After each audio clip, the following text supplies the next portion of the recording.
तो आज का हमारा टॉपिक है प्रतिशतता। जैसा कि आप लोग जानते हैं कि सभी कॉम्पिटिटिव एग्जाम में इस चैप्टर से प्रश्न आते हैं, तो हम इसका बेसिक कॉन्सेप्ट समझते हैं आज इस वीडियो में। प्रतिशतता का मतलब क्या होता है, यानी कि किसी भी गणना को हम 100 पर करते हैं, यानी पर 100 पर हम किसी चीज़ की गणना करते हैं। मान लीजिए आपके पास कोई 100 चीज़ें हैं और आपसे कहा जाए कि आपके पास 20 वस्तुएं हैं। 100 की अगर 20 वस्तुएं हैं, 100 वस्तुएं थी, उसमें से 20 वस्तुएं ले ली गई, तो आपके पास कितने प्रतिशत बचा? तो यानी कि 100 का अगर 20 चला गया तो कितना प्रतिशत बचेगा? 80%। यानी हम पर 100 पर जो गणना करेंगे उसे हम क्या कहते हैं? प्रतिशतता कहते हैं। फॉर एग्जाम्पल, अगर हम कहें आपका x का 20% बताइए, तो x का 20%, x के 20% का मतलब हुआ, हम लिख सकते हैं x गुणे 20/100।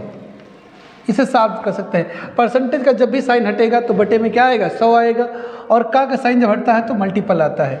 इसी प्रकार अगर किसी संख्या का 20% निकाला जाए, पूछ लिया जाए आपसे 500 का 20% बताइए, 500 का 20% बताइए, तो 500 का क्या गुणे का हटेगा तो क्या आएगा? गुणे का साइन 20/100।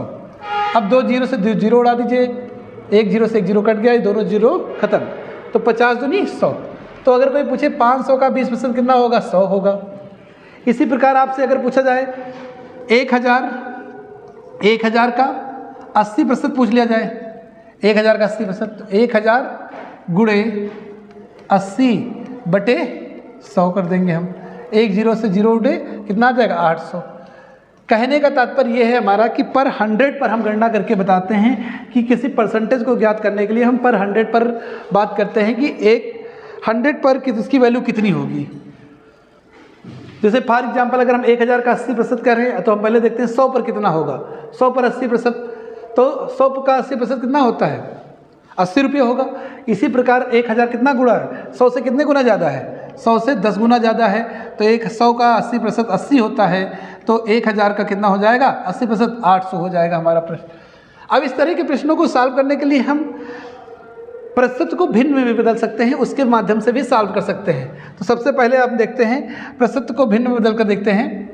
पहला हमारा है, अगर आपको लिखा मिल जाता है 100%, 100% की वैल्यू कितनी होती है? 1 होती है। कितनी होती है? 1 होती है। अगर हम बात करें 50% की वैल्यू, तो 50% की वैल्यू कितनी होती है? 1/2। 1/2 का मतलब क्या होता है? 50%। 1/2 का मतलब 50%। आपसे अगर कोई पूछे 25% बराबर कितना होगा, तो 25% का मतलब होता है 1/4। अब आप कई लोगों को समझ में नहीं आ रहा होगा, सर ये कैसे आ रहा है, तो आपको हम दिखाते हैं। 100 का परसेंटेज का साइन हटेगा तो हमने क्या बताया? 10/100 आएगा। 100 से 100 कट जाएगा, कितना आ जाएगा? 1। इसी प्रकार 50 परसेंटेज का साइन हटेगा तो क्या? बटे में 100 आएगा। 50 से कम 50, 50 दूनी 100, तो कितना आ जाएगा? 1/2। इसी प्रकार 25%, 25 बटे कितना आ जाएगा? 100, तो आपका हो जाएगा 25 से कम 25, 2500 को 100। बहुत ही आसान तरीका है आपको निकालने का। इसी प्रकार हम 20% की बात करें तो 20% बराबर क्या होगा? तो 20/100, यानी कि हम 20 से कम 20 और 20 पंचे 100, तो 1/5 आ जाएगा। कितना आ जाएगा? 1/5। इसी प्रकार आपसे कोई पूछे 10% बराबर कितना होगा, तो 10% बराबर होगा 10/100, यानी कि 1/10। 1/10 का मतलब क्या हो जाएगा? 10%। यानी किसी वस्तु का अगर हम 10वां% भाग निकालते हैं तो वह हमारा 10% कहलाएगा। कितना कहलाएगा? 10%। 1/4 भाग उसका 25% कहलाएगा, 1/2 भाग उसका 50% कहलाएगा। इसी प्रकार चलिए क्वेश्चन देखते हैं। कई क्वेश्चन है, आपको पेपर मिल जाएगा 680 का 25% बताइए, 680 का 25%। कई छोटे एग्जाम में मिल जाता है आपका 680 का 25%, तो आप 25% निकालने की जरूरत नहीं है, क्योंकि हमें पता है 25% बराबर कितना होता है? 1/4। तो हम 680 को गुणा 1/4 से कर देते हैं, हमारा आंसर आ जाएगा 4 एकम 4, 4 एकम 4, यहाँ बचेगा 2, 4 7 28, 170 रुपया। कितना आ जाएगा? 170। 680 का 25% कितना होगा? 170। इसी प्रकार आपसे पूछा जाए 720 का 20% बताइए, तो 20% का मतलब क्या होता है? 1/5। तो गुणे हम कितना कर देंगे? 1/5। 5 एकम 5, 5 एकम 5, यहाँ कितना बचेगा? 2, 5 चौक 20, 2 बचेगा, 5 चौक 20, कितना हो जाएगा? 144 रुपया। क्या हो जाएगा?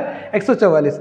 ये बहुत शानदार ट्रिक है। इसी साथ हम आपको एक और मल्टीपल की ट्रिक सिखाएंगे आगे वाले वीडियो में। आज के वीडियो में बस इतना ही। धन्यवाद।